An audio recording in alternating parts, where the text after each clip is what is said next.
Hello. तो आज हम नॉट फॉर प्रॉफिट ऑर्गेनाइजेशन वाला चैप्टर शुरू कर रहे हैं।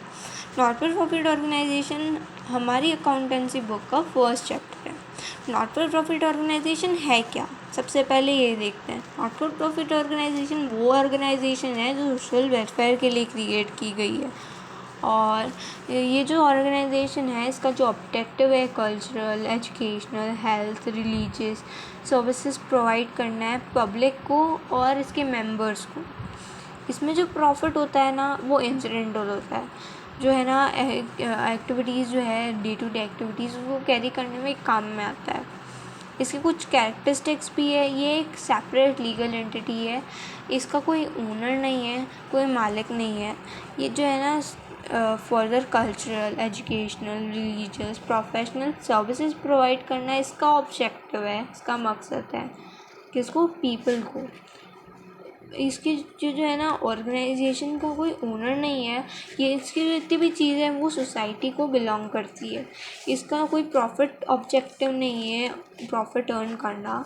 ये जो है मैनेज की जाती है ग्रुप ऑफ इंडिविजुअल्स से, जिसे हम ट्रस्टीज़ और मैनेजिंग कमिटीज़ कहते हैं। ठीक है, ये सब जो है मैं कैरेक्टरिस्टिक बता रही हूँ। तो फिर है ना इसमें नेक्स्ट जो पॉइंट आता है वो क्या आ रहा है कि इसमें जो फंड्स जो है हम कहाँ से कलेक्ट करते हैं, कहाँ से मिलते हैं कि ऑर्गेनाइजेशन रन कर सके। इसमें एंट्रेंस फ़ी, मेंबरशिप फ़ी, सब्सक्रिप्शन, डोनेशन जो है मेंबर्स और डोनर्स देते हैं। और इसके फाइनेंशियल स्टेटमेंट्स क्या है, जैसे और प्रॉफिट ऑर्गेनाइजेशन की मैं बात करूँ तो उसमें ट्रेडिंग अकाउंट बनता है, एक profit account, profit and loss account बनता है और एक बैलेंस शीट बनती है। बट इसमें जो है नॉट फॉर प्रॉफिट ऑर्गेनाइजेशन का केस थोड़ा अलग है। इसमें रिसिप्शन पेमेंट अकाउंट बनेगा, इनकम एंड एक्सपेंडिचर अकाउंट बनेगा और बैलेंस शीट बनेगी। अब सबसे पहले मैं आपको रिसिप्शन पेमेंट्स अकाउंट के बारे में बताना चाहती हूँ। सॉरी, एक पॉइंट रह गया था। नॉट फॉर प्रॉफिट ऑर्गेनाइजेशन और प्रॉफिट अर्निंग ऑर्गेनाइजेशन के बीच का डिफरेंस ये पूछा जा सकता है बोर्ड्स में, इम्पॉर्टेंट है, मार्क कर लेना। ठीक है, इसका जो फर्स्ट पॉइंट है कि इसका जो ऑब्जेक्टिव है वो क्या है, किस लिए ऑर्गेनाइजेशन क्रिएट की गई है। नॉट फॉर प्रॉफिट ऑर्गेनाइजेशन का cultural, educational, religious, professional services provide करना इसका ऑब्जेक्टिव है। और ऑर्गेनाइजेशन, प्रॉफिट ऑर्गेनाइजेशन का ऑब्जेक्टिव है प्रॉफिट अर्न करना। इसके जो फंड्स है और नॉट फॉर प्रॉफिट ऑर्गेनाइजेशन के मेंबरशिप फीस है, subscription fee, donations, surplus from operation से आते हैं, जो कि हमको ऑर्गेनाइजेशन में मिलते हैं। और जिसमें कैपिटल, जो हम प्रॉफिट ऑर्गेनाइजेशन की बात करूँ मैं, तो इसमें जो है प्रॉफिट ऑर्गेनाइजेशन में जो है पैसा हम या तो प्रोप्राइटर से लेंगे, पार्टनर से लेंगे, शेयर बोरो फंड से हम पैसा कलेक्ट करते हैं ताकि हम एक ऑर्गेनाइजेशन को चला सकें। हम प्रॉफिट अर्न करने के लिए काम करते हैं। और ये फाइनेंशियल स्टेटमेंट जो है इसमें financial statement, reception payment account, income and expenditure account, balance sheet, इन सब के बारे में हम अभी फर्दर और डिस्कस करेंगे।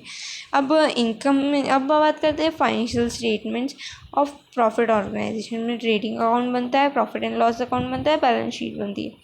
इसमें जो है अब इसका जो बैलेंस आता है इनकम एंड एक्सपेंडिचर का, उसे हम सरप्लस और डेफिसिट कहते हैं। सबसे पहले मैं ये क्लियर कर दूं कि इनकम एंड एक्सपेंडिचर अकाउंट और profit and loss account similar है। तो इसका जो बैलेंस आ रहा है सरप्लस और डेफिसिट के नाम से शो होएगा, और इसका जो बैलेंस आ रहा है नेट प्रॉफिट या नेट लॉस के नाम से शो होगा। तो सबसे पहले हम फर्स्ट अकाउंट की बात कर लेते हैं। फर्स्ट अकाउंट है रिसेप्शन पेमेंट अकाउंट। ये है समरी है कैश बुक की। Reception payment account is summary of cash reception payment during an accounting period. जितनी भी रिसिप्ट्स आई है, जितनी भी पेमेंट्स आई है एक अकाउंटिंग पीरियड में, उसे हम रिसेप्शन पेमेंट अकाउंट बनाएंगे। ठीक है, ये सब इतना इंपॉर्टेंट नहीं है। मैं टी.एस. गरेवाल की बुक से बता रही हूँ ये क्वेश्चन, जितने भी कुछ भी बता रही हूँ मैं, ये टी.एस. गरेवाल की बुक है। और इसका जो है ना इसका अकाउंट ऐसा कुछ बनेगा, इधर रिसिप्ट्स आएगी, इधर पेमेंट्स आएंगे, इधर डेबिट आएगा, इधर क्रेडिट आएगा। इसका जो ओपनिंग बैलेंस होता है वो ओपनिंग बैलेंस जो होता है कैश बैंक और कैश इन हैंड जो है ओपनिंग ईयर्स में during the beginning of the year जो होता है वो यहाँ पर शो होएगा। और जो एंड में जो है क्लोजिंग ईयर में जो है कैश इन हैंड और कैश इन बैंक बचा हुआ है उसे हम लास्ट में शो करेंगे पेमेंट साइड में। ठीक है। अब सब्सक्रिप्शन जो है इसमें रिसिप्ट्स में आ जाता है, डोनेशन आ जाएगी, grant specific purpose, entrance fees आ गई, ग्रैंड जनरल ग्रांट्स आ गए, सेल ऑफ न्यूज़पेपर आ गया, sale of old news used sports material, entrance और इन्वेस्टमेंट आ गया, इनकम फ्रॉम कंसर्ट और lecturer, dividend income, rent, interest, miscellaneous receipts, life membership fee, subscription, donation for specific purpose, legacies, endowment fund, इन सब के बारे में मैं आपको डिटेल में बताऊंगी, पर एक बार आप इसको अच्छे से रीड कर लेना। इसमें अब पेमेंट साइड हम आ जाते हैं। इसमें ओपनिंग बैलेंस, अगर बैंक ओवरड्राफ्ट आ रहा है कि हमने बैंक ओवरड्राफ्ट की कंडीशन कौन सी होती है आपने 11th में पढ़ी होगी, तो भी मैं एक बार क्लियर कर देती हूँ। बैंक ओवरड्राफ्ट वो कंडीशन है जब आपके बैंक में पैसा नहीं था और उससे ज़्यादा हमने निकाल दिया, तो बैंक ओवरड्राफ्ट। तो ओपनिंग में अगर बैंक ओवरड्राफ्ट आए तो बैलेंस ब्रॉट डाउन के नाम से क्रेडिट हो जाएगा, ओपनिंग बैलेंस। और उसके बाद सैलरीज आ गई, पेमेंट्स में रेंट आ गए, पोस्टेजेस, एडवर्टाइजमेंट एक्सपेंसेस है, ये सब एक्सपेंसेस आ जाएंगे। रिपेयर हो गया, ऑडिट फी हो गई, मेंटेनेंस एक्सपेंसेस हो गए, इंश्योरेंस हो गई, सेक्रेटरी हो रही है, ये सब आपने एक बार रीड कर लेना। ये इसको रीड करने के बाद में समझ में आने वाले, और डिटेलली मैं आपको और आगे बताने वाली हूँ। एक बार इस टेबल को अच्छे से 2-3 बार रीड कर लोगे ना, आपकी बोर्ड्स में बहुत अच्छे नंबर आ जाएंगे रिसेप्शन पेमेंट अकाउंट में। ठीक है। अब मैं इसके कैरेक्टरिस्टिक्स बता देती हूँ।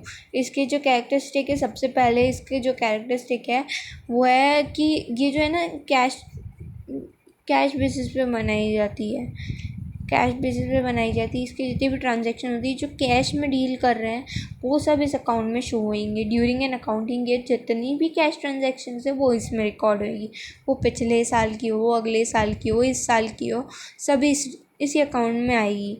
और इसके जो ये एसेट जो है रिसिप्ट, कैश रिसिप्ट और cash payment during an accounting year में लेता है। जितने भी कैश रिसिप्ट है और कैश पेमेंट से जो एक अकाउंटिंग ईयर में आ रही है वो सब इस अकाउंट में शो होती है। अभी कैपिटल और रेवेन्यू, भले ही वो कैपिटल नेचर की हो, भले ही वो रेवेन्यू नेचर की हो, सभी एक ट्रांजैक्शन इसमें एक रिकॉर्ड होगी। इसका जो पीरियड ऑफ ट्रांजैक्शन है, इसका जो जितने भी ट्रांजैक्शन हो, भले ही पिछले साल का हो मनी हो, इस साल का मनी हो, वो सब इसमें शो होगा। और इसका जो ओपनिंग बैलेंस है वो कैश इन हैंड या cash in bank beginning of the year show होता है। और इसका जो क्लोजिंग बैलेंस होता है वो होता है cash in hand cash in bank at the end of the accounting year. इसमें जब भी एडजस्टमेंट्स होते हैं जो अपन आउटस्टैंडिंग एक्सपेंसेस के, प्रीपेड एक्सपेंसेस के, एक्रूड इनकम के, एडवांस इनकम के, वो डेप्रिसिएशन हो गया, ये सब हम रिसिप्शन पेमेंट अकाउंट में नहीं शो करते, क्योंकि हम जो है इसे कैश बेसिस ऑफ अकाउंटिंग पे बना रहे हैं। और एक कैश बेसिस ऑफ अकाउंटिंग नहीं है, ये एक्रूड बेसिस पे बनती है सारी चीज़ें। और इसका जो पर्पस है, इसका पर्पस है कि जितनी भी रिसिप्ट्स है, जितनी भी पेमेंट्स है एक अकाउंटिंग ईयर में, वो सब हम शो करते हैं। इसकी कुछ लिमिटेशंस भी है। इसकी फर्स्ट लिमिटेशन ये है, जितनी भी एक्सपेंसेस और इनकम है वो एक अकाउंटिंग ईयर की, पिछले अकाउंटिंग ईयर की, इस अकाउंटिंग ईयर की, आने वाले साल की, सब इसमें जो है रिकॉर्ड हो जाती है। जितनी भी पेमेंट्स और रिसिप्ट्स इस साल मिल रही है, पिछली, अगली, आने वाले की। और इसमें जो है ना लाइबिलिटीज़ और क्या कहते हैं, लाइबिलिटीज़ जो रिकॉर्ड होती ही होती है। और इसमें जितनी भी कैपिटल रिसिप्ट्स है वो भी इसमें रिकॉर्ड हो जाती है। और इसमें जो है ना ये जो डे टू डे एक्सपेंसेस है वो इनकम से ज़्यादा तो नहीं आ रहे, ये भी इसमें अकाउंट में शो नहीं होता है कि अगर एक्सपेंसेस ज़्यादा आ गए तो इन ऑर्गेनाइजेशन चल कैसे पाएगी। तो ये इसकी लिमिटेशंस है दोनों। अब इसकी रिसेप्शन पेमेंट अकाउंट और कैश बुक की डिफरेंस देख लेते हैं हम। कैश बुक जो है ना वो तो हम पढ़ते हैं एक बार रिसेप्शन पेमेंट देख लेते हैं। रिसेप्शन पेमेंट अकाउंट जो है वो है ना समरी है कैश बुक की, पर ये समरी है कैश बुक की, कैश बुक नहीं है, तो इसलिए हम इसका डिफरेंस देख रहे हैं। सबसे पहले cash book it is cash book जो है ना कैश बुक के बेसिस पे रिसेप्शन पेमेंट अकाउंट बनता है। और कैश बुक और रिसेप्शन कैश बुक जो है जितनी भी रिसिप्ट्स है और जितनी भी पेमेंट्स है उनकी जितनी भी ट्रांजैक्शंस है उनको सेपरेटली शो करती है। और जो इसका जो पीरियड है ये जो है ना अकाउंटिंग रिसेप्शन पेमेंट जो है ना एंड में बनता है, साल के एंड में बनता है, और कैश बुक जो है ना रोज़ की रोज़ बनती है। जो है ना डेट जिसकी भी ट्रांजैक्शन है इसमें कोई डेट नहीं शो होती है। ये नॉर्मली जितनी भी ट्रांजैक्शन है सेपरेटली शो कर लेते हैं, तो रिसिप्ट साइड आ जाएगा और पेमेंट साइड आ जाएगी। और कैश बुक जो है ना वो जितनी भी ट्रांजैक्शन है उनको डेट वाइज रिकॉर्ड करती है। इसका जो ये कौन बनाता है, रिसेप्शन पेमेंट अकाउंट बनाते हैं नॉट फॉर प्रॉफिट ऑर्गेनाइजेशन। ये सारी ऑर्गेनाइजेशन बनाती है, ये नॉट फॉर प्रॉफिट ऑर्गेनाइजेशन हो या फिर प्रॉफिट अर्निंग ऑर्गेनाइजेशन हो, सब ऑर्गेनाइजेशन कैश बुक बनाती है। इसकी जो ये जो है ना इसमें डेबिट और क्रेडिट साइड की जगह रिसेप्शन पेमेंट साइड होती है। कैश बुक के अंदर डेबिट और क्रेडिट साइड चलती है। और रिसेप्शन पेमेंट अकाउंट में कोई लेजर फॉल्यू नहीं बनता है, कैश बुक में लेजर फॉल्यू बनता है।